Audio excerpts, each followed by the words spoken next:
Let's go. All right. Welcome to another episode of the Freezn for NFC North Podcast, episode 79, 2023 NFC North season prediction upon further review, plus Super Bowl previews, all of that and more coming up. So much to talk about. Welcome again, Rev Trev NFL. Where can everyone find you? Yeah, so I just rebranded, so everything is all Rev Trev NFL. You can follow me on X, on YouTube, and on Facebook, and I believe another thing too. I can't remember what the other one. TikTok, because we're all on TikTok now. And the NFC North Freezn for Podcast. You guys got to check us out. We are on TikTok, trying to throw some stuff out there today, actually just kind of going back some of our predictions and some of the hot takes we had. We're going to go over a lot of that today as well. I don't mind people dunking on me, especially the two of you and a Lions fan that has had a lot of success, and we'll definitely point to that later on the show as well. Where can everyone find you, Seventh Letter? On top of the NFC North. I love it. Same OG for Seventh Letter 4 on X Twitter. Same OG on Instagram and Facebook.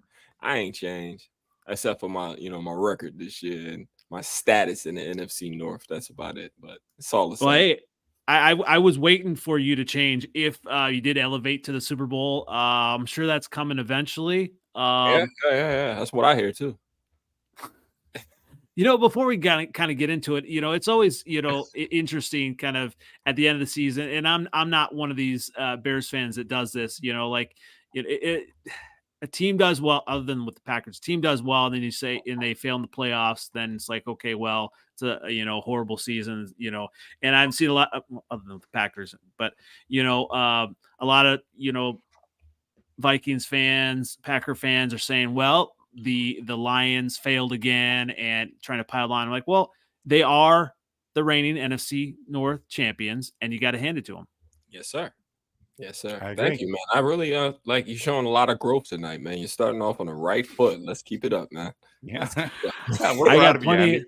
I got plenty of wrong feet coming, so I want to start off positive. There we go. And let's start off positive there, with those predictions and Seventh Letter. I mean, you had a lot right. So let's go ahead and one of your predictions on your Lions kind of went back and was looking. You did predict that David Montgomery would get 12 touchdowns, and he did get 1,015 yards and 13 touchdowns. What are your thoughts on that? I just figured Jamal Williams had 18 touchdowns and 1,000 yards, and I think David Montgomery had a little bit more explosiveness, a little bit more wiggle in the inside. I just kind of figured that's how it would go. I know we kind of rely on the run a lot, so I figured he'd do that. That's probably he'll probably do a little bit better. I don't know, maybe about the same next year, because I expect Jahmyr Gibbs to take another leap. He started to really come on at the end of the season. So, but it should be about the same. That two-headed monster we got going over there is pretty effective. So I kind of saw that early. I knew that we'd give him the ball. He finally had an offensive line, a stable offensive line. Not so, we weren't injured a lot this year. Like it was a course in the middle of the season where we were kind of injured, but we still had Rag now for the most part and Penei Sewell. So I figured he'd have 1,000 yards and 12, 13 touchdowns. So yeah, I figured what were your thoughts on that, Trev? Yeah, I was actually, I don't mean to be rude at all. I'm meaning I was actually surprised you were right on that because I thought Gibbs was going to have more of a run game, and I actually hadn't seen Montgomery play that well in Chicago. So I thought when you made that prediction that I'm like, ooh, he's pretty bold here, but you nailed it, bro. And all the credit to you, because Montgomery looked sharp for the entire season. I liked how they ran him in the goal line. He was really dynamic there. Yeah, really good and really good goal line runner. I kind of, that's just the way we didn't ask so much of him. You know what I'm saying?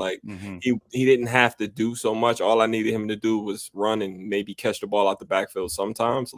we would kind of sneak him in there sometimes with that. But yeah, I mean, he's a good running back. He's better than Jamal Williams, and Jamal Williams was excellent for us. Like, I was sad when he walked off, but I was like, well, Montgomery's, he's from the Bears. He used to play well against us. You know what I'm saying? So that's why I was kind of like, because he and Jamal Williams both like had their best games against us. So when we got Jamal Williams at the beginning, I was ecstatic because he was the one that killed us. It wasn't Aaron Jones.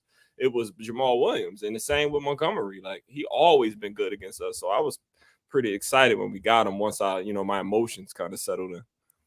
Well, in that first Bears game, he was definitely running with a purpose, and did he have 1 or 2 touchdowns? It was, I mean, he game-winning touchdown. Game-winning touchdown. Yeah. I love how you. Thanks for reminding me about that. I do remind Lions fans though that technically, and I take these technicallys right now as wins.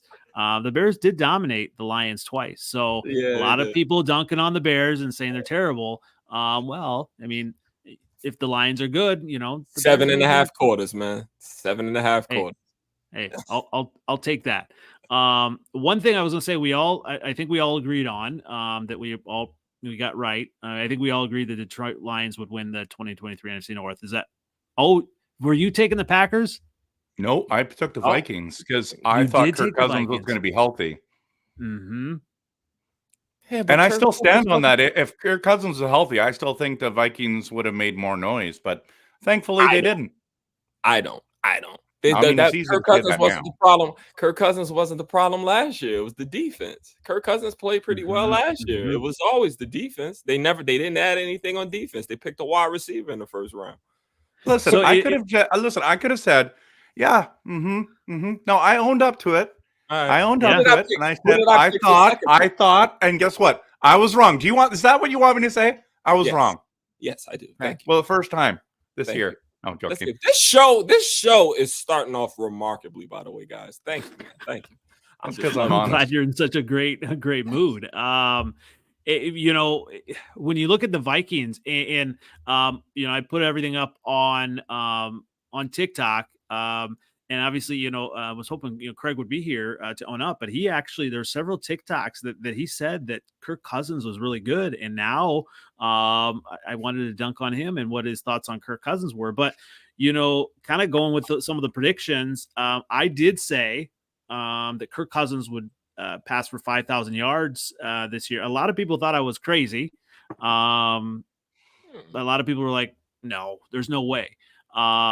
But I mean, he had actual 23-31 yards, being injured. He was on pace. I don't know. It was like almost 6,000 yards. He was on pace to hit that.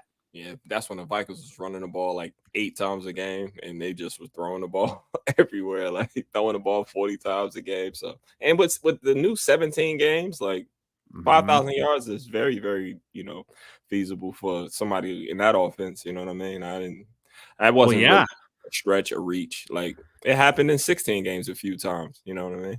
Well, yeah, and I was telling you offline, I was just kind of looking at some of the actual stats, and I didn't even realize Jared Goff even had 4,500 yards. I mean, come on. It's go off. Impressive. It's not Goff anymore. It's go off. All right, Jared, go off. All right, get it right, buddy. Just don't go off at the wrong time versus in the NFC Championship game. He didn't have nothing to do with it. Go ahead, stop. Don't do it. Don't start. Bring you back, man. I'm in a good mood, man. Y'all got used to. All right, let's keep that going. And Trevor, so with the Packers, what did you predict the Packers record to be again? 9-8, and that they were going to fight for a wild card spot.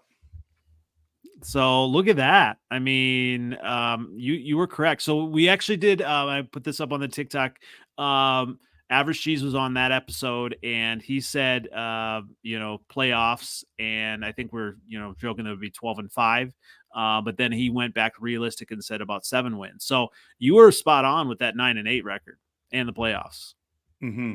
Yeah, I mean, you guys sound surprised. I'm not. But a full disclosure, I was totally right and totally wrong at the same time. Every game that I thought we were going to win, we lost.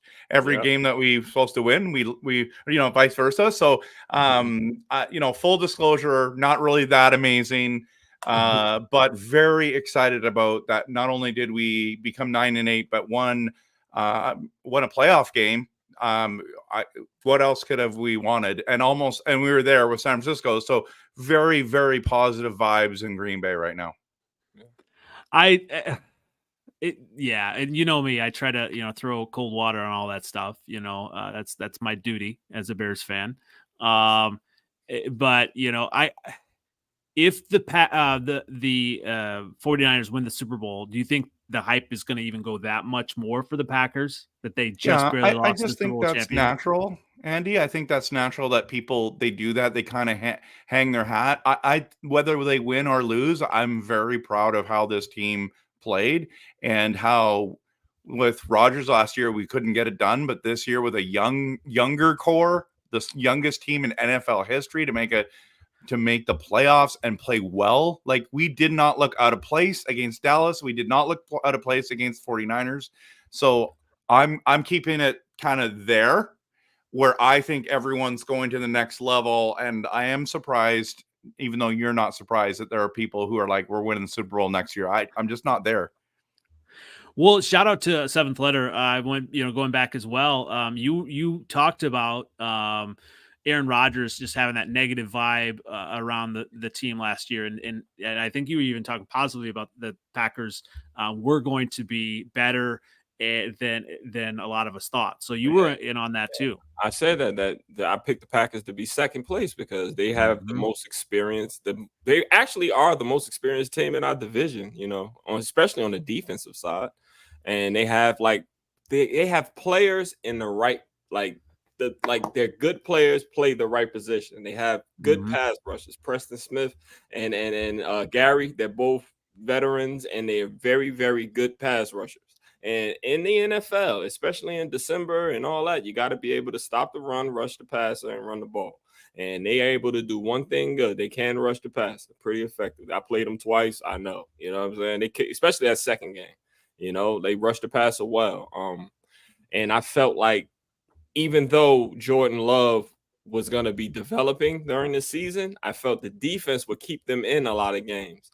And pretty soon, he'll catch on and he'll catch fire. And after Thanksgiving, he was lights out. I mean, barring the Giants game, he played well through the rest of the season.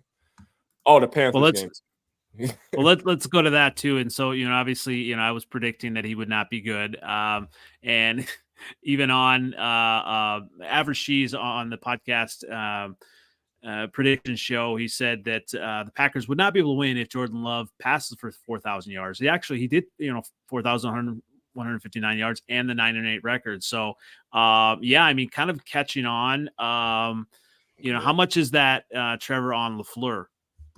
Oh yeah, they work hand in hand. So I give LaFleur a lot of credit. I also give Jordan Love a lot of credit.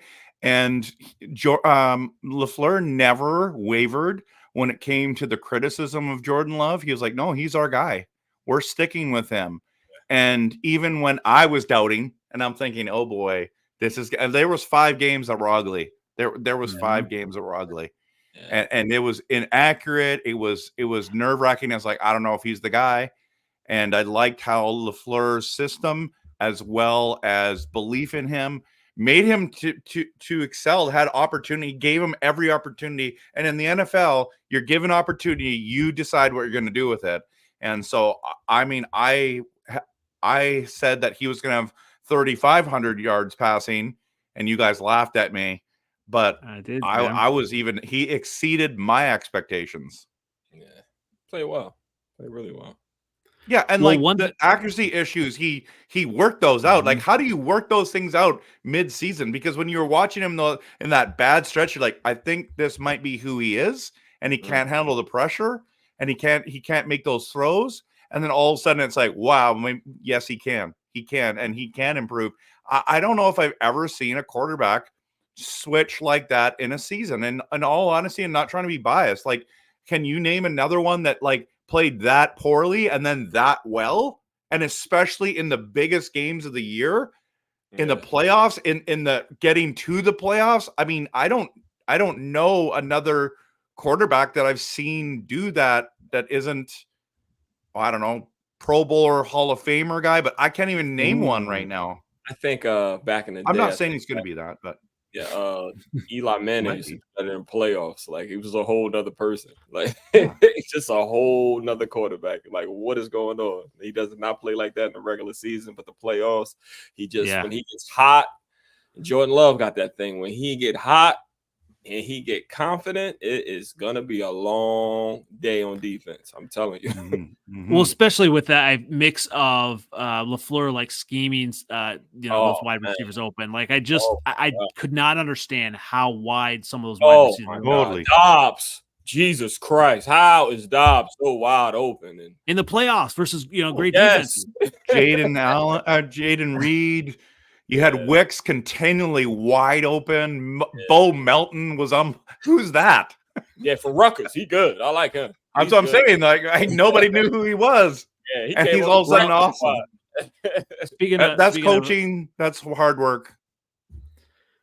I would say, speaking of prediction, that I predicted the Packers' second straight season without a 1,000-yard receiver.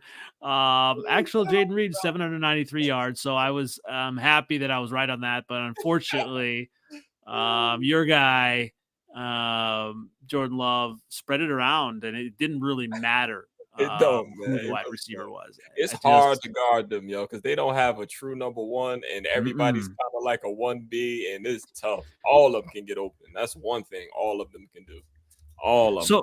So Trevor, and maybe you've seen this on Twitter or the thoughts, everybody offseason talks about different things. I mean, bringing in Devontae back or bringing another, like a wide receiver, free agent. I mean, Trevor, like, do you think they should, bring in like a veteran wide receiver, or just kind of go with what they have now?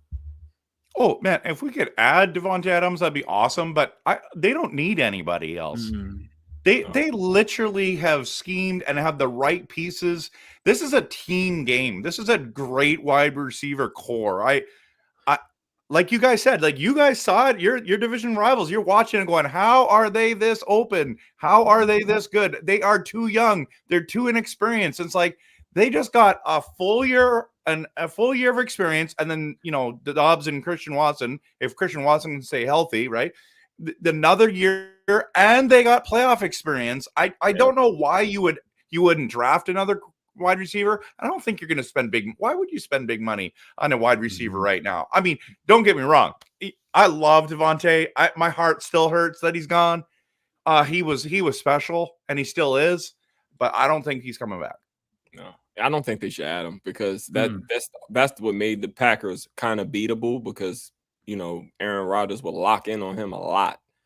And when people can kind of stick with Lazard and Cobbs, like, you kind of just zeroed in on Devontae Adams. That's what makes the Vikings very beatable. Kirk Cousins played his best football, in my opinion, without Justin Jefferson. When he got hurt, that's when they started winning, if y'all notice. You know what I'm saying? Then he spread the ball around. He got Hockenson more involved. Hockenson became a different tight end without Justin Jefferson. Addison played better. You know what I mean? It's when you have those really true number ones that just always get so open, you force the ball to them, because they're going to make a play. Can we stop though the Viking craziness though, and I wish Trevor, that we had like either Shelby or Craig here, but some of the Vikings fans are talking about, well, let's just trade Justin Jefferson, and Addison will be sufficient. Like if they get rid of, if they don't have Kirk and they don't have Jefferson, like they're literally like a 2-3 win team trade them next year. Trade them. Well, right? I mean, I'd be fine with that. But there's no way that they're going to improve on 7-10 without Jefferson, without Kirk, and it's just madness. Trade them. Yeah, people are weird online. Like they go from one extreme, they're like bipolar, and I'm so tired of that genre of like, it's like just trade this guy or get rid of this quarterback. It's like, how hard it is to find a flipping quarterback in the NFL. It doesn't. I mean, okay, yeah, I know what you've seen with us. That's not normal. It's not normal, right? 30 years, then 5 bad games, and we got a franchise quarterback again. Like, that's weird. That's weird. That's not normal. But I'm telling you right now, if you get rid of Kirk Cousins, you're going to suck for years. You're going to be terrible. I don't care who you bring in. I think you have a good coaching staff. Maybe they can turn around. I don't know. This idea that you don't need Kirk Cousins, this idea that you need to move on, like when Craig was saying, I just think it's nuts. Honestly, I think he's a great guy, but he's nuts on this point. And it's like, it's the same mentality for Jefferson. Are you kidding me? He's arguably number 1 wide receiver in the NFL. Like, he's a phenom. Man. I think Deebo Samuels is amazing. At the end of the day, Jefferson kicks the crap out of Samuels. Like, he is unbelievably good. So I don't know what they're thinking. That's just my little rant. Andy, listen, I'm totally for them getting rid of Justin Jefferson. It'll make you open up so much salary cap. You'll be able to get a defense now. Get rid of him. You don't need him. He's just a receiver. He gets the ball a lot. He fumbles at the goal line. You don't need that type of shit. Go get your defense. You know what I'm saying? Get your offensive line. You need money. You're gonna lose your best pass rusher this season. Exactly. Come on, man. Use your brain. Are you talking to Kwesi here? Yeah. And I'm talking to all Vikings fans. Get rid of him. You don't need him. He's just like Devontae Adams. They just want the ball all the time. Ball. They take up everything. Yeah. And you're gonna have to pay him $7 billion. Just get him out of there. You know what I mean? Get him out of there. Addison will suffice. They're not going to sell tickets if they don't have Jefferson. Oh, they will. I think a lot of time. Also what I think it is why Vikings fans are doing this. I think they also realize the inevitable. Once you pay Justin Jefferson, you ain't going to be able to pay anybody else. And Kwesi's going to have to draft, which he has not showed us the ability to do so. So, yeah, get rid of him. Then you can pay some real players to come in there, maybe fix the defense and become more competitive, But I don't, I think they should get rid of Jefferson personally. Get him out of here. Moving on up. That good. You know what I mean? Get him out of here. Get him out of here. To the east side. Yeah, dead weight. Yeah, right. We don't need no more of that Randy Moss stuff. And did y'all ever win with Randy Moss? No, get rid of him. Do you remember when Randy Moss came back to the Vikings? Oh, he was so washed by then. He was. But I mean, he was arguably the greatest wide receiver ever he was a freak.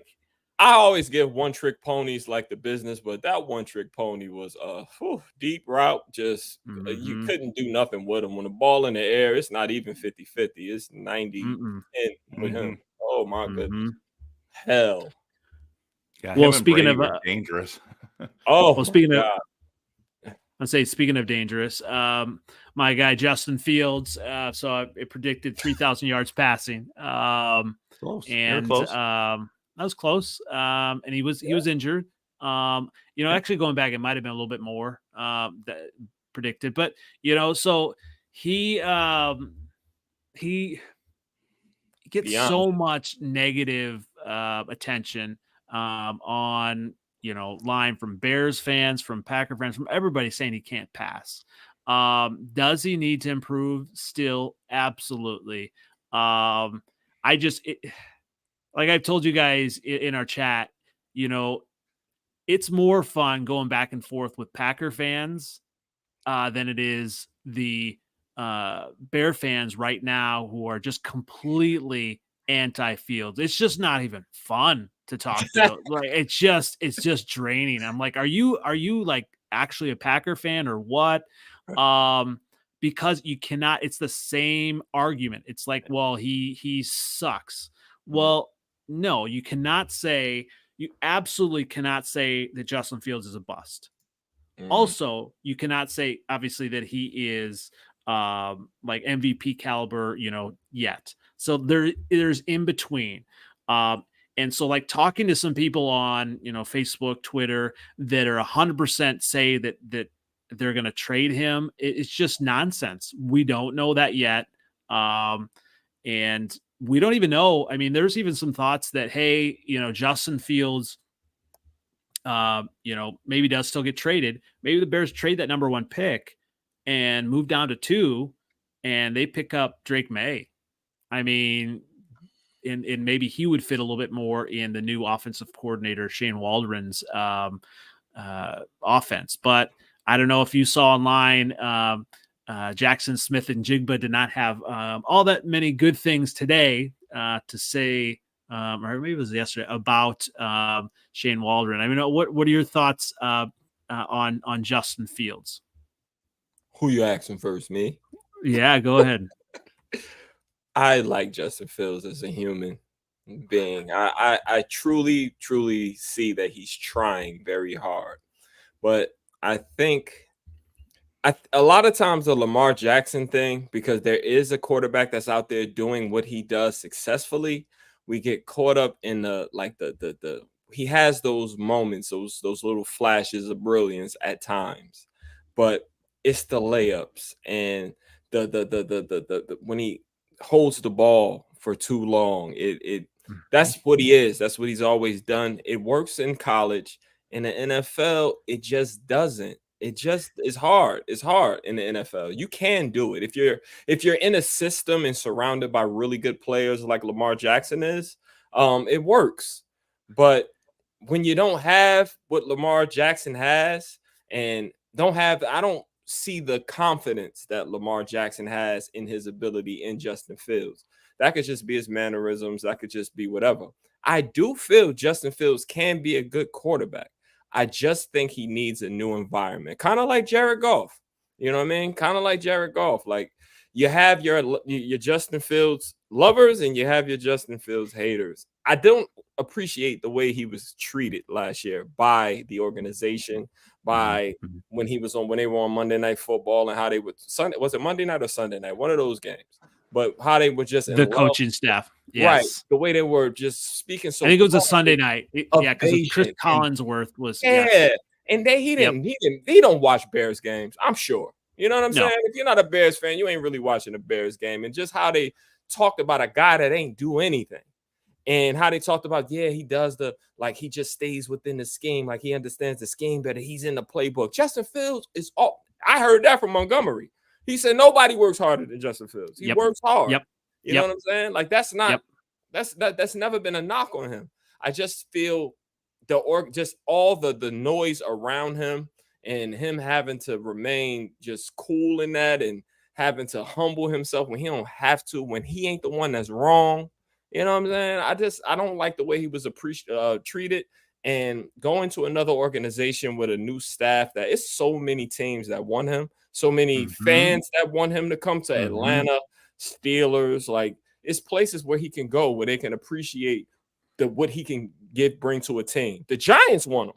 Like Giants fans want Justin Fields. Like I talked to Giants fans and they still say that Daniel Jones is better, which is completely ridiculous. No, I have never heard that. Where is the person? I have never heard that. So part of what you said, you talked about how just how gracious he has been in the media, and that's a big part of the reason why I stay with him. That's why he's still my guy.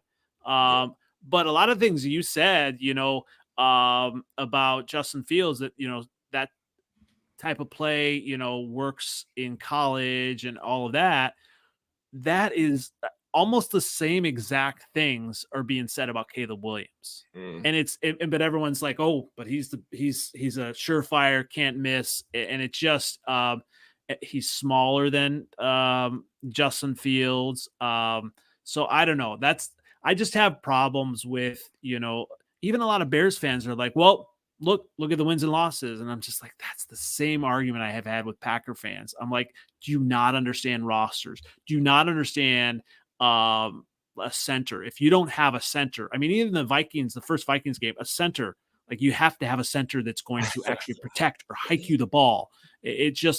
So a lot of those factors with it. But Trev, what are your thoughts on Justin Fields? Yeah, I think I'm sick and tired of the narrative.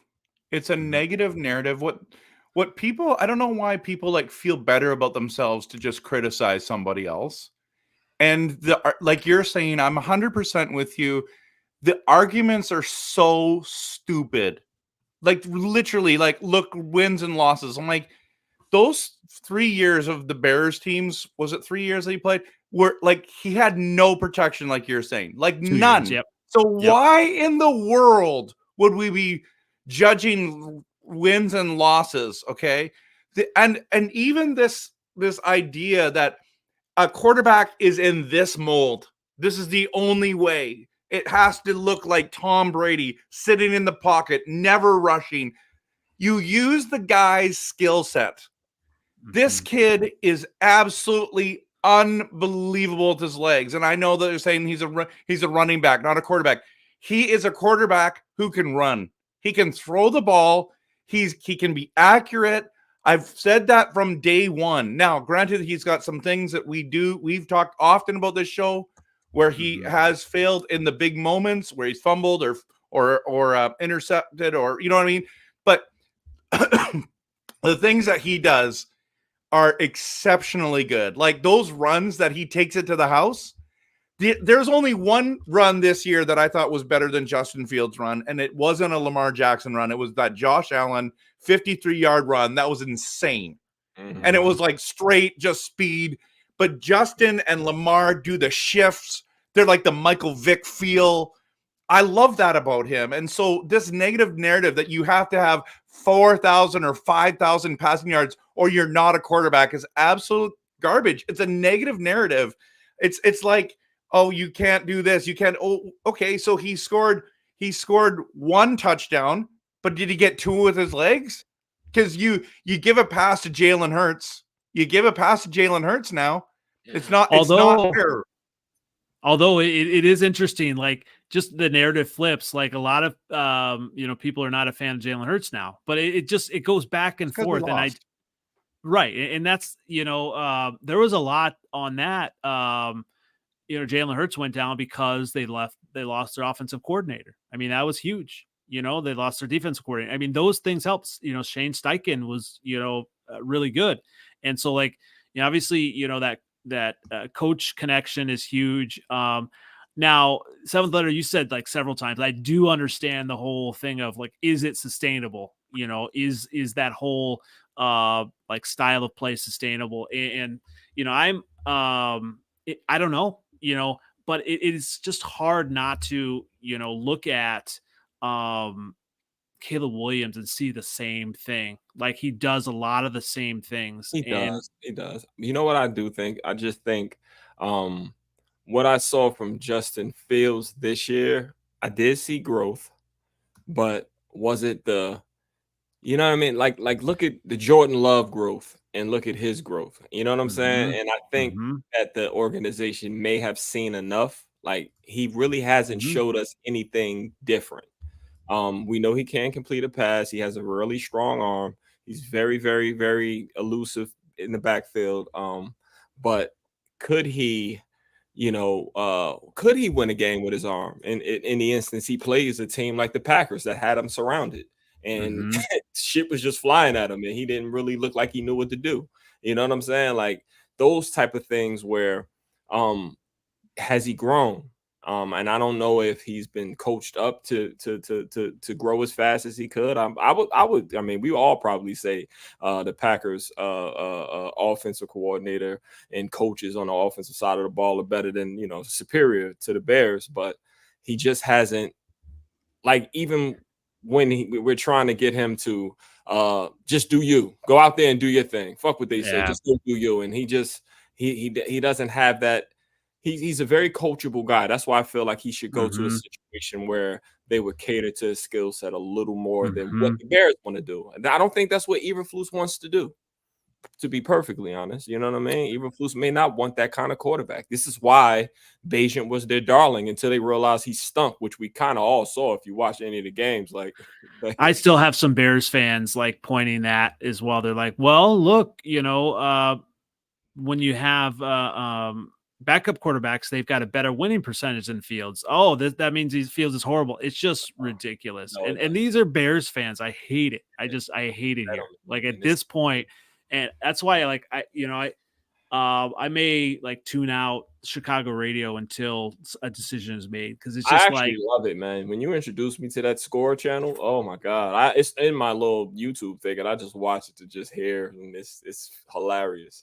And you have like some of the main guys like Danny Parkins, like they're all on the Caleb train, and so for me, me, I'm Fields until further notice, and I think the smartest thing now is that Ryan Poles is keeping it close to the vest. Like that's smart as hell. Like that's what you do. You should, like that you drive the price up for either one, and there's going to be a desperate team. That could be Washington. They could be super desperate, they need some wins there. Like it's just like, it's been nothing, but like bad news, like even back to the like Steve Spurrier days, right? Like they were spending money and like not winning, and they get RG3 and he was good, and then he gets hurt, so I don't know. But be that as it may, there was another prediction that I said, Rashawn Johnson, and I still really like the kid. He runs hard. He maybe runs too hard sometimes. I did say that he would lead the Bears in carries. He actually, obviously, it was Herbert. They stuck with him. Then Herbert got hurt, Foreman, but Johnson had 81 carries. Yeah, Johnson was different after his concussion. Yeah, he wasn't running as hard at the end of the year. First game, I was like, he need to get the ball more because he felt like it looked like he was the only one that really cared about anything. But he'll probably get it a little bit more. I think you might even draft another running back, or Jesus Christ, don't get Saquon. You know what I mean? Like, I am terrified of that. Really? I am. I don't know if I want Saquon. I mean, that's what? Just a class act as a human. Oh, absolutely. Understands, like when the Giants fans were booing him and the players were complaining about the Giants fan booing, he said, well, we need to give him something to clap about. Like, he gets it. You want that on your team, and nobody goes harder than Saquon for every single yard. They know he getting the ball. There's nothing else on the Giants, and he still gives me 15 points on my fantasy league, like at least.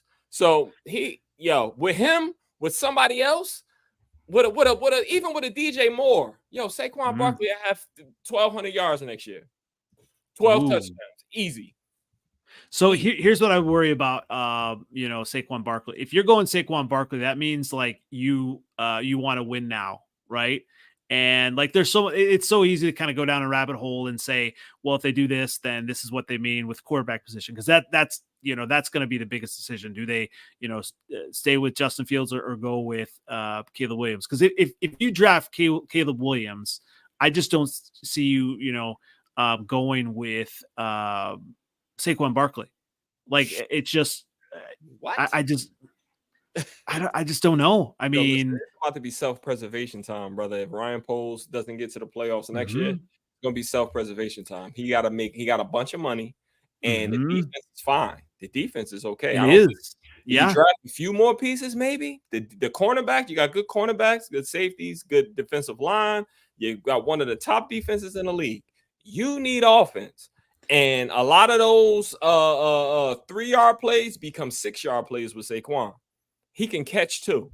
He is the best out at running back. He just hasn't got a chance to show it yet because he plays for the Giants, where there's only him. There's only him. There's no one else. Oh my God! Imagine having a fucking mobile quarterback with that, and that backside is open. Oh my God! It's really hard, like to go anywhere in my mind with that discussion until they decide what they're doing at quarterback. Like Trevor, okay, say the Bears do go ahead and get Saquon. Okay. Are you more worried with the Bears overall next year with Justin Fields or Caleb Williams? That's a good question. I don't know. Like, I want to default and say I'm more worried about Justin Fields, but I just don't know enough about Caleb Williams to actually say at this stage. I think there's a lot of hype, and they're saying he's a generational kind of quarterback, but I want to see it first before I get there. So I would default to Justin at this stage. I do think this is probably my crazy take. What are we? February 2024. I don't think it matters. I think they're both going to be good.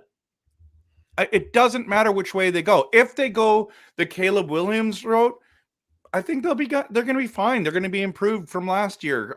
But if they trade down and keep Justin, I think that's the best case scenario for the Bears. I think it's the smartest move in the way that what they can get for that first overall pick is insane and will make their franchise set up for years if they draft right. And I think so. It doesn't matter. They can go either way, and it doesn't matter to me.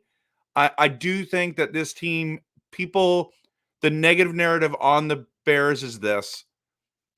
They think that they're still terrible. They're not. They're not a 3-win team anymore. They're a 7-win team.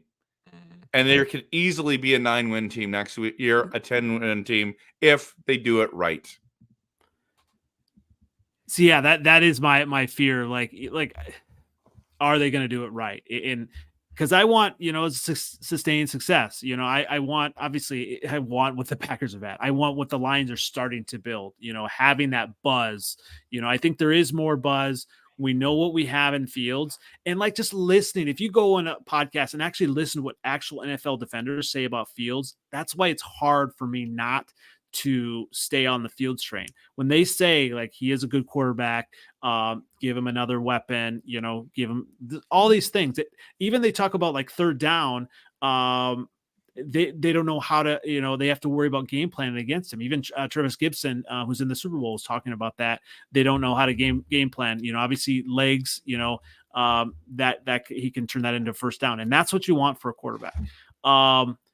It really is hard, to say, it doesn't matter though. I don't know, because you get a rookie quarterback, and right now, obviously, the Texans, picked their guy, right? In the 2023 draft, and everyone is kind of looking at, especially fans are like, oh, if we just pick Caleb Williams, we're going to be like the Texans and Stroud, and we're going to be in the playoffs. Like that just doesn't happen where a rookie quarterback, leads your team immediately to playoffs. It just, that's rare. CJ Stroud is better, obviously, than a lot of people thought, even in the draft. You know what CJ Stroud has? A left tackle.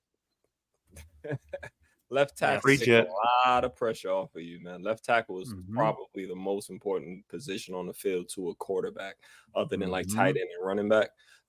With the left tackle, those passes become deeper. And that's what you need. That's any team with a good left tackle is usually successful. If you just look at the list of everybody that's in the playoffs, I mean, barring Pat Mahomes, who's Jordan, everyone has a left tackle. You know what I mean? Everyone does. Everyone does. The offensive line makes your world a different place, especially in December and January. You need a good running game, good offensive line. Everybody has one in the playoffs, So that's why I feel like the Saquon pick would be a good one. And I dread him coming to y'all because I know what it means.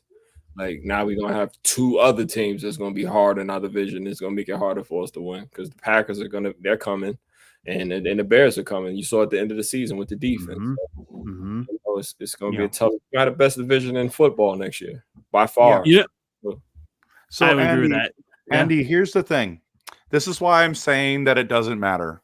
Because at the end of the day, your organization has to make a decision on one thing. Are they going to be able to compete for rings? That's what they want to do. Can you do it? Shit. Can you compete? Can you compete for rings? If Caleb gives you the better chance, you draft Caleb. If Justin Fields gives you the better chance, not for that, are we improved next year? Rings are the thing that we're playing for. And I know that only one team wins it a year. But I'm telling you right now, that's why a lot of your Bears fans want Caleb, because they think that's why he's going to give them the best future. And it's because it's the unknown. It might not be true. Maybe Justin is the guy that gives you the best shot for a ring. So that is a fantastic point. So I think why is it a fantastic point? Why? Well, because I had a ring. Yeah, absolutely. So it's a fantastic point because there's so much put on the quarterback to say, is this quarterback going to win me a ring? It's not the quarterback, right? Otherwise, Dan Marino would have had won a Super Bowl. And that's why I hate the QB wins argument. to me, long term, for the organization to be set up for a title, get those draft assets, those high draft assets. Obviously you can get the third, fourth, fifth, those picks are good, but you get that high talent now and get it young and get it developing in a system where the defense, offense, and build that way. And you have a quarterback now that's been in the system, that's a veteran. And that's why I wonder if, Ryan Poles, maybe they feel that pressure to win now if they stick with Fields because of that. We've got this, window. We have to win and prove ourselves. Otherwise, it's going to be, Caleb Williams. We, regressed again with a young quarterback. Let's get rid of, general manager and coach. And that's, I am terrified of that. But I just think it's too much on the quarterback to say that's the quarterback that's going to get me the rings. I mean, other than Patrick Mahomes. Here's the thing, Andy, this is actually a good point because you're right. It does make you nervous because it's the unknown. But what if it's the Brock Purdy situation where they're building something really solid now, finally getting better management in. I think coaching was terrible this year and they've gotten rid of that. Right. Mm-hmm. So you've got the right management. You improved from last year to this year. What if we're getting to a place now? Granted, San Francisco 49ers are elite at a lot of levels. So it's a really big stretch. But you literally took the last player in the draft, and you plugged him in the system and you're like, he can do this. I think that's something that's important to remember. Your team's not the 3-win team. It's the 7-win team. Not only are you going to draft, if you draft Caleb Williams, you're also got other draft picks too, and you're going to get better, hopefully, right? If you hit. So I don't think you should be as nervous as you are. That's my think about this. A Packers fan is telling a Bears fan how to feel. Isn't that? Man. Listen, in a positive way. You know what I want to hear, Andy? I want to hear Luke Getsy's interview with the Raiders and see. Oh my gosh, Justin Fields, where they asked him so why weren't you successful in Chicago? Absolutely. He's gonna throw Fields under the bus. He already did.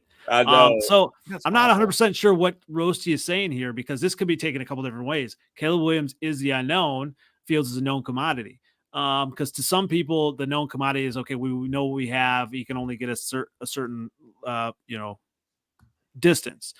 Caleb Williams is unknown. He could be sky's limit. Caleb Williams can also be a bust. We don't know. There's not 100% hit rate on these quarterbacks. I mean, Zach Wilson. I think you don't like his attitude. If you watch tape, I see. And if you watch college football, if you ever saw USC's offensive line, it's absolutely terrible. Oh, it was absolutely some of the same plays. He was the center didn't even touch the guy on. Right. Yes, exactly. Right. Yes. Right. So he makes a lot happen with very little. So Caleb Williams is a dynamic prospect. If you look at Caleb Williams' college tape compared to Justin Fields' college tape, Caleb Williams is still better.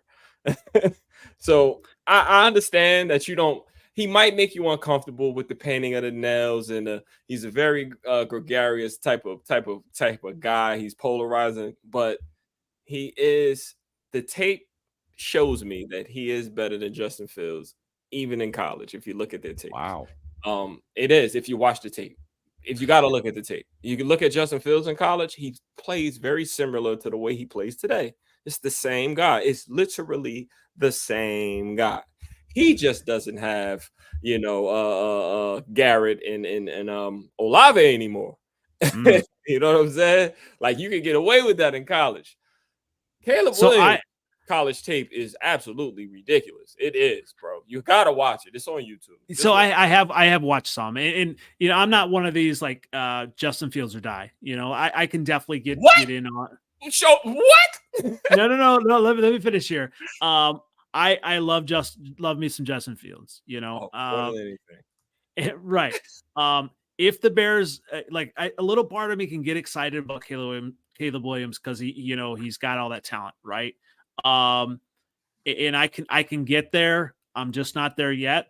if the Bears pick Caleb Williams, I'm not gonna be mad or anything. I'm like, okay, well, they saw something, they want to go this direction.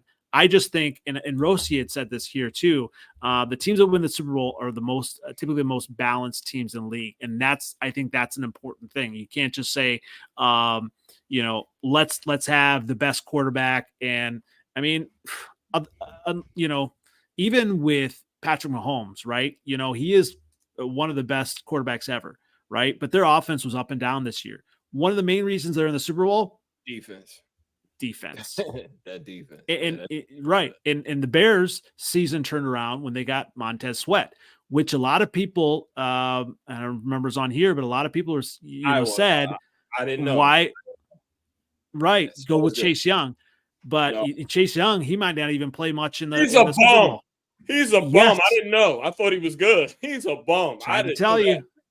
And he taking plays off and all that. And it's rumored that he might sign with the Bears in the offseason. I don't want that. I do not want that. I want someone like Montez Sweat who's going to want to be in Chicago, who's going to work hard, who's going to be that superstar that lets his play talk. And this goes to Jadeveon Clowney. That's what he is. He act just like they the same kind of player. Take plays off, explosive, got all the tools, but very, very underwhelming on the field. You know what I mean? He was rookie of the year, his rookie year, but after the injury, he's not the same guy. You got wide receivers blocking him? Nah, man. Nah, bro. Mm-hmm.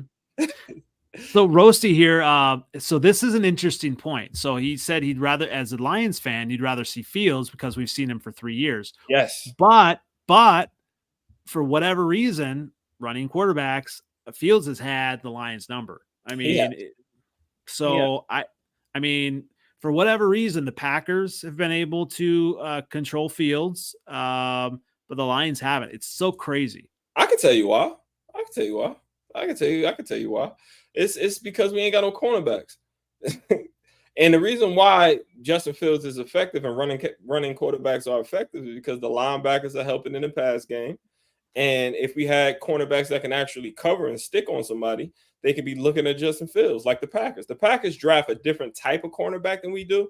Like we really, really do a lot of resources into stopping the run because that was one of our weaknesses 2 seasons ago. Last season, not this one that passed, but the one before that. And we got like a Cam Sutton. He's good. I thought he was good in the box. Actually, I saw that he cannot tackle for anything. He's a bum. Well, actually, we ask a lot of him, but we don't have cover cornerbacks, like actual cover cornerbacks. Like they actually turn their back to everything. You know what I'm saying? And Justin Fields and quarterbacks that run really get busy on us. That the Packers don't necessarily have. I mean, all NFL defenses, it's tough to stop a running quarterback. It's just the X factor for every team. But other teams handle it a little better than we do. And that's our weakness. Brock Purdy shows you that. He's not a running quarterback, but he led the team in rushing. Well, second in their team in rushing against us, So see, here's what I like about the better quarterbacks. And Brock Purdy is really kind of starting to prove things. And Trevor, I will say it. Jordan Love is starting to prove it that he's a good quarterback. Because I think the better quarterbacks, when they start to figure it out, they take what the defense gives them. Right. And Brock Purdy did that. Jordan Love had done that. Obviously there's, I'm going to keep saying Jordan Love needs to keep proving it. Right. But Brock Purdy's doing it in the big moments. I want my quarterback, whether that's Justin Fields or Caleb Williams, to do it in the big moments as well. But it does help to have that number one wide receiver. We'll get to that in a second. Actually, here, Miles chiming in here. I'll get your thoughts on this. Yes, Jackson Smith and Jigba made some comments. Or, what did he say? Well, it was actually the silence. The biggest thing they asked. The Bears media asked what the Bears were getting from the offensive coordinator, what to expect. And he basically just kind of like was quiet, didn't want to say anything. And then he said, is this on? Are we live here? And so then he kind of went into what you're supposed to say, But basically alluding to that he was not a fan. Miles, is that kind of what you got out of it?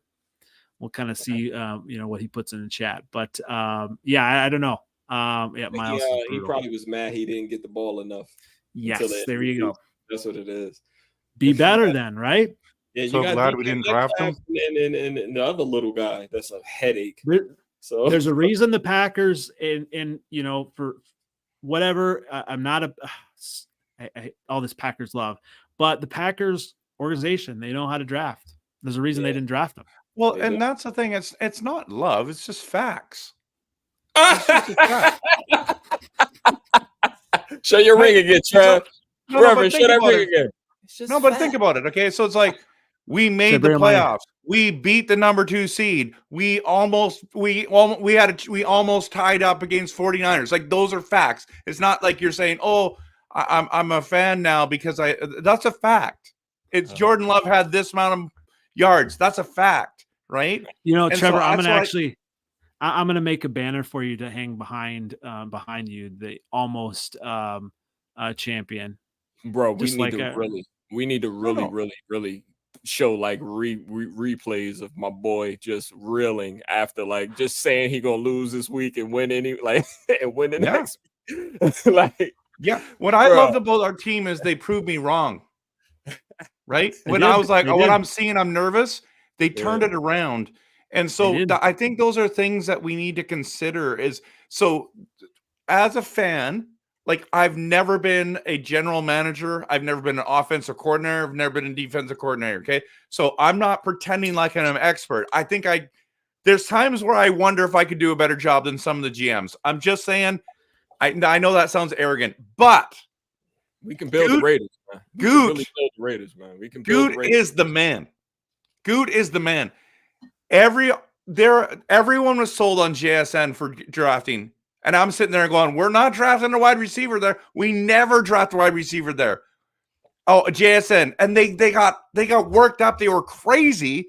And then when we didn't take them, they lost their minds because they think they're smarter than the GM. And look how, I was not happy when we drafted Jordan Love. I mean, it caused a windstorm of craziness, right? But hindsight 2020, he knows what he's doing. So there were some things to talking about predictions. Going back, I did talk about the Bears secondary and obviously improved Montez Sweat, but I did shine a light on Tyreek Stevenson. And he's starting to turn into a player. Hopefully they sign Jalen Johnson. But when you look at the Bears drafting, they are starting to turn around. That's why obviously Brad Holmes, I believe, kind of was the other day.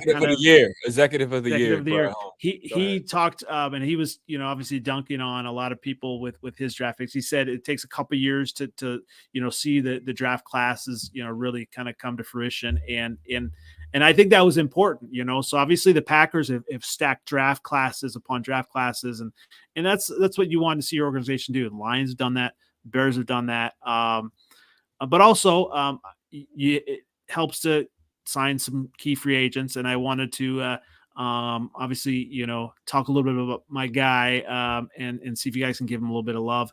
Our prediction on DJ Moore, I believe I said 1,200 yards receiving, and a lot of people laughed at me. He said, he's going to a horrible quarterback. Actually did have 1,364 yards. I didn't. You did. You all along were saying he's good. Even Craig, Craig said that he was not very good. But and this is with Justin Fields out 4.5 games. So I think the sky's the limit for DJ Moore next year as well. And if you add another big time, either rookie receiver or maybe even free agent receiver, I think that offense really takes off, whether it's with Fields or with Caleb Williams. I mean, I'm excited that way. DJ Moore is very explosive. He's a really good addition for you guys. Like top 10. Yeah. Huh? Top 10. Top 10. He's in the conversation. He stepped up this year. All right. Probably if we next season when we do our rankings, he probably will be in there. He played his tail off this year. He was a headache. He was definitely a headache.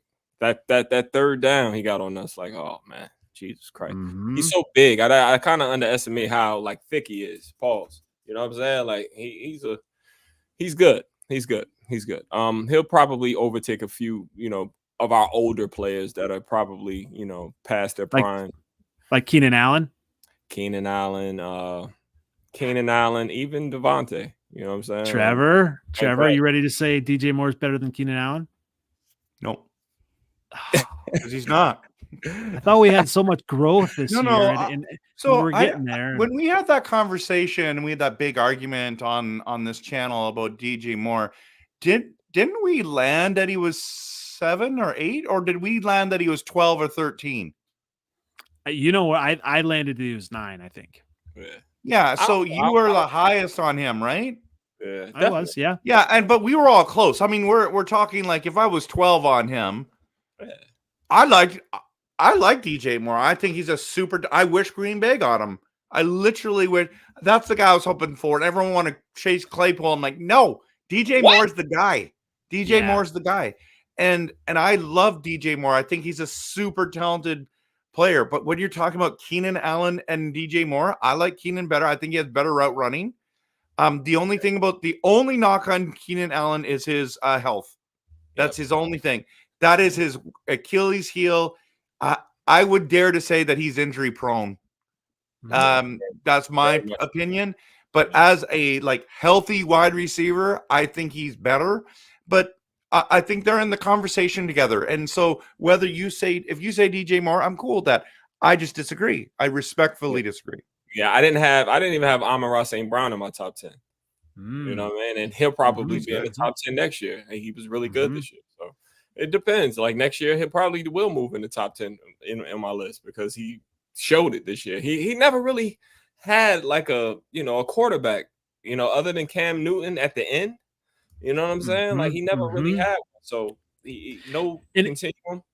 And his demeanor too. Like he lets his play show. Like he's not, out there. And that's kind of, obviously he would have fit in the Packers scheme as well, kind of similar to that. Like he's not going to be out there saying, give me the ball. It's just like, give him the ball and he can show you what he does. So that's he's good. Yeah, he's good. Yeah. He's very, very good. Like what's funny about the conversation is, and people don't like doing this, but if you actually look at fantasy football, it kind of helps you because for example, DJ Moore, I think he was 5th in the league in fantasy points, right? But if you go to by average points per game, Keenan Allen's number 3. That's insane. And St. Brown was 3, DJ Moore was 5. But by points per game, Keenan Allen was number 3. And why though? I would say, why? Because you look at, when Bajent was throwing, which so many Bears fans liked him. He went way down. You just can't. It's true. Talent is there. Yeah. So maybe that's the point, Andy, is not only in what you're saying, but in fantasy drafts, if you can get guys who are like me, who are liking a Keenan Allen better, getting that you might be able to get the DJ Moore in the fantasy draft, right? And then you're really happy. Like that trade that you and I made, and you got DJ Moore. It was a landslide at the beginning. It actually has turned out quite good for you. You got DJ. Yeah. He's one of the best wide receivers in the league last year. I had Breece Hall, who had the injury. You did really well in that trade. I still like that trade for me long term, but you did really well on it.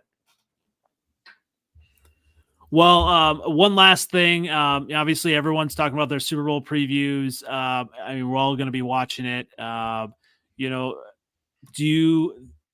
going to go with the 49ers 7th letter, or are you going to think the Chiefs are just going to take it? It's really hard to bet against Pat Mahomes. I do see. I remember last year when they played the 49ers, the Kansas City kicked their ass. I think with the weakness on the Kansas City offensive line are the tackles. And one thing that the 49ers do have, they have 2 good edge rushers. I do see Andy Reid scheming up something, a lot of those crackback tosses that everyone's been using against them during the playoffs that have been super successful. Like we did well, the Packers killed them with it.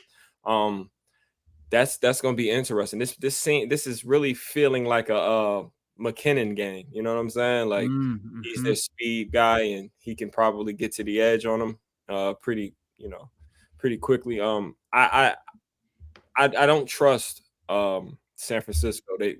They let Lions fan, Packer fan or not, you know what I'm saying? The 49ers are a superior team to us, top to bottom. And we gave them all they can handle. And Pat Mahomes ain't going to let them off the hook like we did. Like both of us, like if you would agree, the Packers let the 49ers off the hook. We let the 49ers off the hook. They are much more better at corner than we are. They tackle much better than we do. They're not going to drop those picks that that the Packers drop. Like they can't go in there with that Purdy shit. Like Purdy pulls this one off, then I gotta call him a good quarterback. You know what I'm saying? I was kind of like this with Brady too in the beginning. I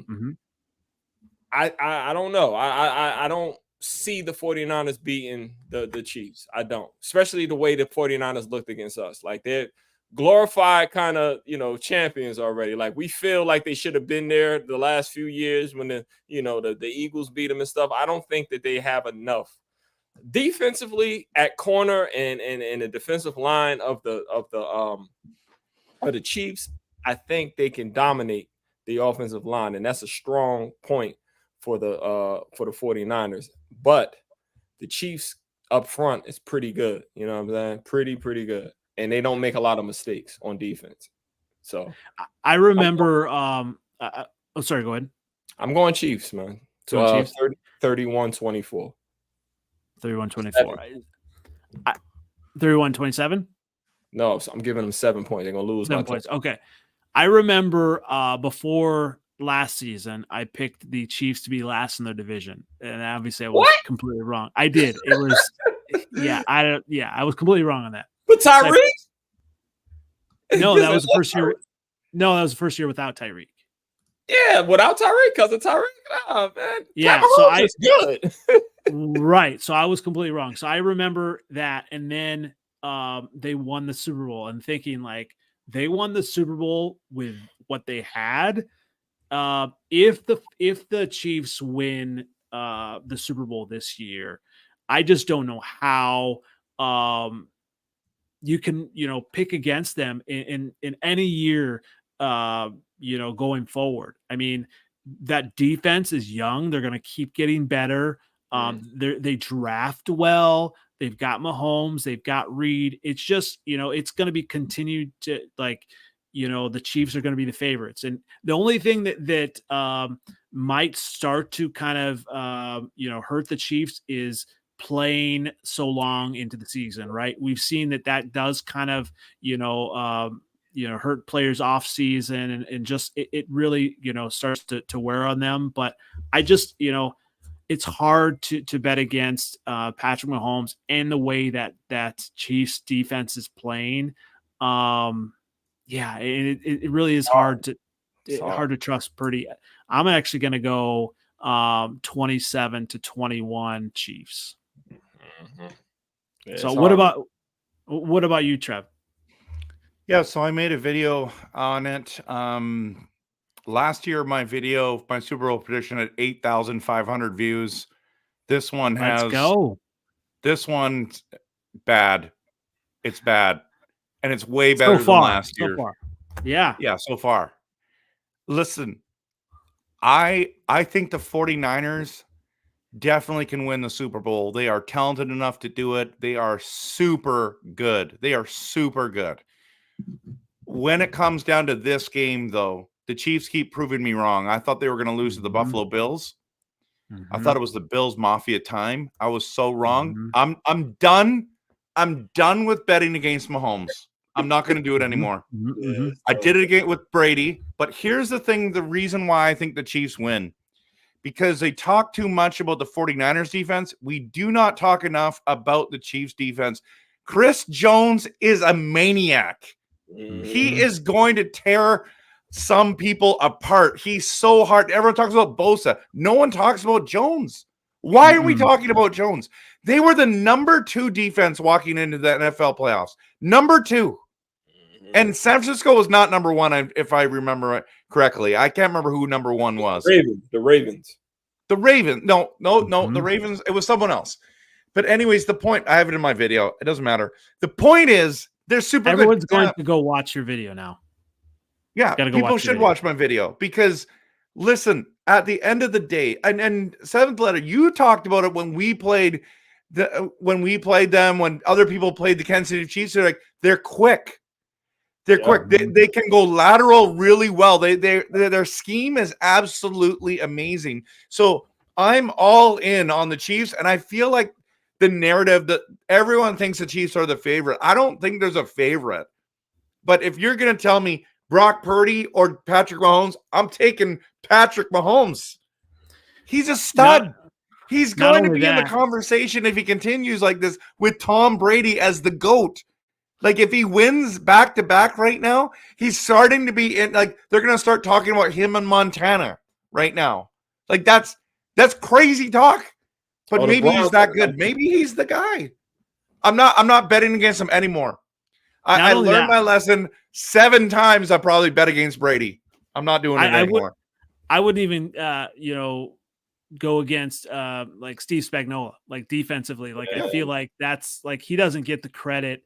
Obviously he kind of flamed out in with the Giants as a head coach, right?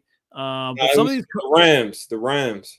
He won Super Bowls with the Giants as the defensive coordinator. Oh, okay, that's what it was. The head coach of the Rams. I feel like some of these coaches really kind of they find their niche, like either the head coaches or maybe they're just niches, either offense, defensive coordinator. They just as the head coaches they can't do it. But Spagnuolo, like he has his defense is ready to go. That's going to be a huge factor. I think you're right. That defense, but yeah, then they win. The Chiefs win the Super Bowl. Mahomes is going to get the MVP. It's just what's going to happen. Yeah. And here's the thing. My score prediction is 24-17 for the Chiefs. I still think it's close. I don't know. I love the 49ers and how they've built that team. That team is like McCaffrey is going to give them a headache. That guy's the best running back in the league, and it's not close. Mm-hmm. I don't know. Honestly, I don't know a better running back. I could not name you a better running back than him. And when they have Debo, they're such a better team. Ayuk, it has turned out to be what they wanted. Kittle's insane, and then the role players on the wide receivers, excellent. So I can see them battling. I can see it close. I could even see a 1-pointer, that kind of thing. But I'm looking at the two, and I'm like, I'm not betting against Mahomes anymore. So let's take the other side, and this is a lot of times. Obviously, we've gone back and forth with the Caleb Williams stuff, and I know, Seventh Letter, you're like, well, you're kind of afraid of him because of this. Part of the reason I like to do the Caleb Williams anti stuff is because everybody says how good he is. If everybody is saying how good someone is, or everyone's saying one thing, let's look at the other side of it, right? And that's why. What's that? I see. That's part of, so obviously we're talking about, the Chiefs and, and we're all on the Chiefs bandwagon. But if the 49ers win, I just, my question to each of you is if the 49ers win the Super Bowl, what would Brock Purdy's movie be named? Rocky. Oh shoot! Oh man, what will his movie be named? Purdy good, or something like that. What the hell will his movie be named? Kurt Warner. What's the Kurt Warner one called? Right. Oh shit. Irrelevant. That's a good name. I love it, Roasty. It was what was Kurt Warner's? Miracle? No. Anyways, I would think it would be called relevant. Mr. Relevant. Mr. Relevant. Or just relevant. Relevant would be a cool one. You'd absolutely know that a movie's coming. If they win, a movie's coming. That's just the way it works. Because the United States of America love that. That's what they love. Oh, absolutely. They love the story. Capitalize on it. If the Lions win the Super Bowl, there would have been there would have been a movie about the Lions. I mean, it's going to happen, right? I have a movie, but I have a few movies about the Lions. I post it on my Facebook all the time. It just talks about like all the pain and how much this season meant to us. Like it really literally goes actually like, you gotta have to have a Hallmark feel good movie. Come on. No, man. It's Mr. Relevant. I really hope that's a good one, Mr. Relevant. That's a good one. You know, I don't like that. That's what I just We had said. Mr. Relevant one year, and we started him in that 2000 that 0-16 season. He was a corner from Alabama. He was getting cooked every week. Only like teams like the 49ers and the Vikings can pick up a bum off the street and win 4 games with him. Like only them, yeah. Like they're so ahead of the game. It just shows you how life isn't fair, man. Like it just ain't. It's just a true example of like, you think, God, you have these plans, you got all these picks, these number one, all this talent, and then it means nothing on the football field. It just doesn't. Like it has to be such a synergy and perfect storm for it really truly to work out. This is how we were early in the season, man. How excited we were and all our plans, and how the teams that were doing well in the beginning and they ain't make the playoffs. Jordan Love, we laughed at him because he kept on throwing to the corner in double coverage, and then all of a sudden he's looking like Jordan out there. Like it's a long season, and you just got to be patient and just see it through and not panic. That's why we're sitting on the couch, armchairing, and McVay has a job, and Brad Holmes is stayed with Jared Goff when nobody else wanted him. Like I didn't want him after a while, like so. It takes so much to get to the playoffs, deep in the playoffs. Like it takes years and years of developing players and drafting well and picking the right free agents. Like it's so hard.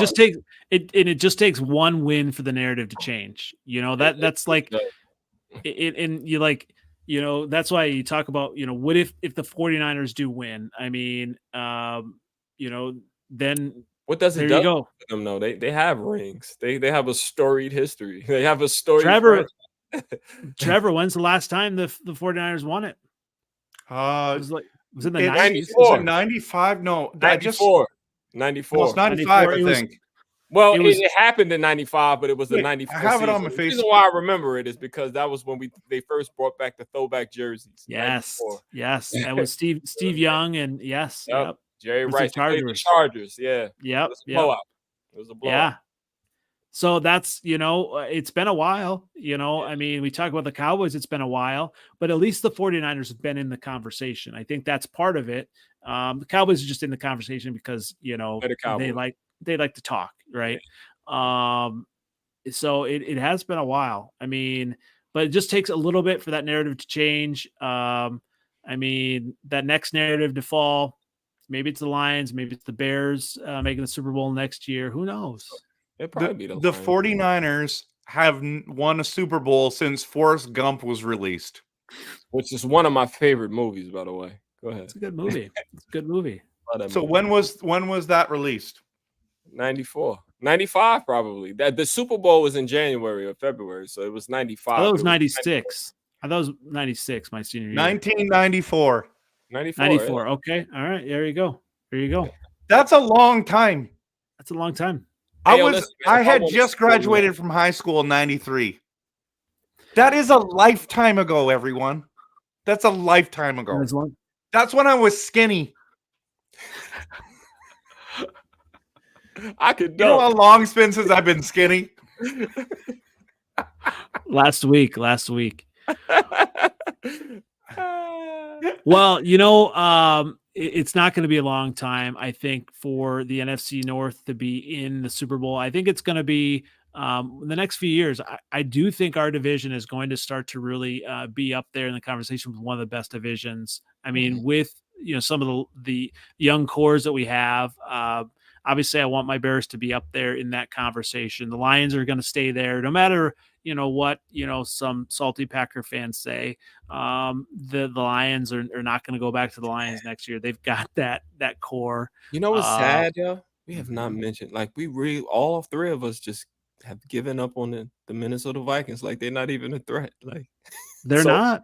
They're really not. I So- would challenge any Minnesota Vikings fan to lay out a plan how they are going to be a threat in 2024.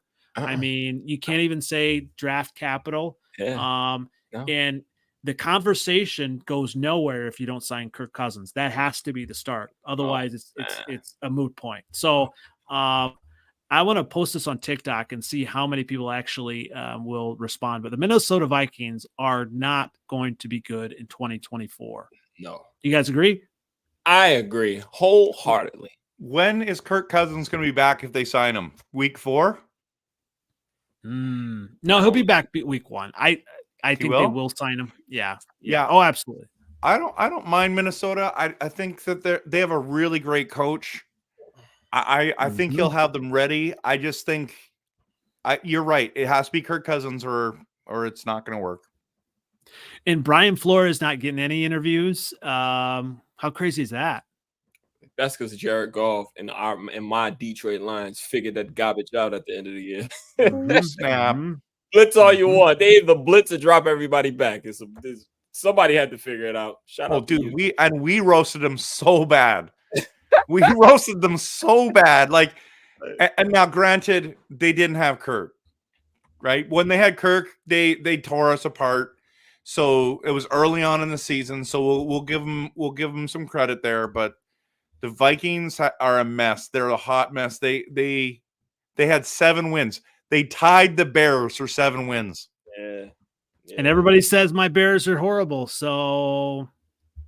Well, they ain't gonna say that for too much longer. I know my eyes tell me that the Bears will be much better next year.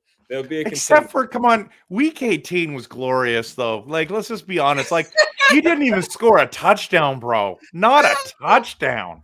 Yeah, I think like, how did we do that? That was the game that I knew. This is fine.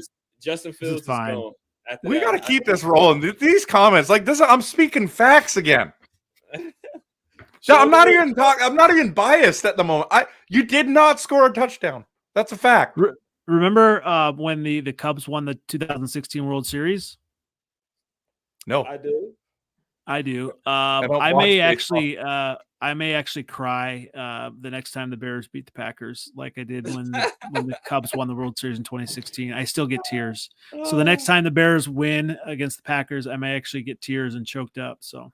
Well, I predicted that we were going to split this year. You Guess what? I was wrong.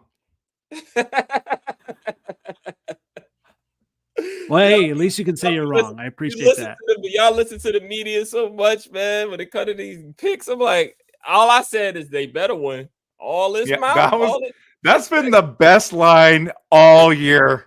We've been using that ever since. You better win. I knew because I was like, their heart is going to really be broken if they don't win. And I'm like, I just don't see it happening. You know what I mean? And unless Jordan Love, like, you know what I'm saying, truly super stinks, like, they don't have enough yet. They just don't. It's the first game. I didn't see it. And that was probably the only game that I was really, really, really pissed off after. You was mad as hell, bro. I was. I saw you mad as hell 2 times. Yeah, no, what? Sorry, what game was the one you were mad at? After the first game of the season. It was the other game. It was the second game. You lost your mind. The Packers second game? No, it was a different one. It's when you started banning everyone. Yeah, the Lions game, man. Lions game. That's what it was. Okay, you are losing it. I was mad at that game too. I think you were more mad. I think what happened was you were so disappointed at the beginning. It just built, and then you got there, and it was like. Volcano. That's why I got to week 18, and I was like, this is fine. But then I started, interacting and answering all my Packer fans, and everyone's patient. I answered every single one. Yeah, but you know what? At the end of the day, like, it is what it is. What are you gonna do as a fan? And I know it's an important, like, for us. It was very important that we win that so we don't hear all your crap for the whole offseason. But you were saying the same thing, right? And it's either one of us, whoever wins that game, it's going to be a bad offseason, right? So I'm still. blown away. But here's the thing: like, even if the Bears had won it, and even if the Bears win the first game in 2024 versus the Packers, the Packers fans are still going to say, "Well, we still won all these games." Yeah, so exactly. you want to continue to stack. Yeah, so you want to continue to stack those wins, and that's why I hope the Bears do. Obviously, this is a huge W tonight. I appreciate you guys coming on. Obviously, everyone, definitely find your video, comment, subscribe, like all the fun stuff. Where can you find that, Trevor? Yeah, you can find my Super Bowl predictions video under RevTrev NFL. Let's go. It's very good. You'll love it. I've got some great takes in there and great graphics, and it'll make you think. So, and it won't even take you very long too, right? You just it's kind of a short power one. Yeah, right? I don't do long videos on those things. I'd find that nobody has time for them. So everyone always has time for you, and also for you, Seventh Letter. Where can everyone find you? 7th letter 4 on Twitter, X Twitter, same OG on Instagram and Facebook. Top of the NFC North, same old, ain't nothing changed. Until next season, we gotta wait a whole 6 months to get back to it. But hey, only a few months. We're waiting to the NFL draft in Detroit. I will be there on site, and we'll have to do some shows and things like that from there. I'm excited. Take my son, and we're going to experience that whole atmosphere. We're about a mile and a half, almost 2 miles from the site, so we'll kind of see how it goes. But I'm excited, no matter what happens, just to see what the Bears do and what all teams do. Yeah, you got 2 picks that day too, man. So have fun. It's gonna be great. You're gonna have maybe more. Hey, while we were doing the show, my channel started growing. And I'm at 1,200 views right now. I was like sucking wind. So this is great. Let's think go. about the 1,000 people that were watching the show tonight. Hell and just yeah. started watching it. Let's go. And you can find me on NFL Outdated on Twitter, X, on also YouTube. But then our TikTok, Freezn 4 Pod, that's starting to take off. I'm getting some fun videos on there. Obviously, we're our learning segment, teaching Trevor some fun vocabulary words and all of that as well. So that was yeah. So but I noticed you didn't put my Packers rant on there. So just saying, you guys got to get your rants on there. I'll get there. Oh yeah, I got to show me how to do it, man. Because I'm kind of social hit media. Record. We'll get there. All right, cool. Once again, it's been the Freezn Sport NFC North Podcast, episode 79. One more game this season. We'll see how the Super Bowl goes, but it never ends for our teams. And there we go. We got a traitor here. They're going to win. That was quick. They're going to win. That was quick. All right. Thanks again, guys. We'll catch you again another time. All right, man. Everybody be safe. Go Pack Go.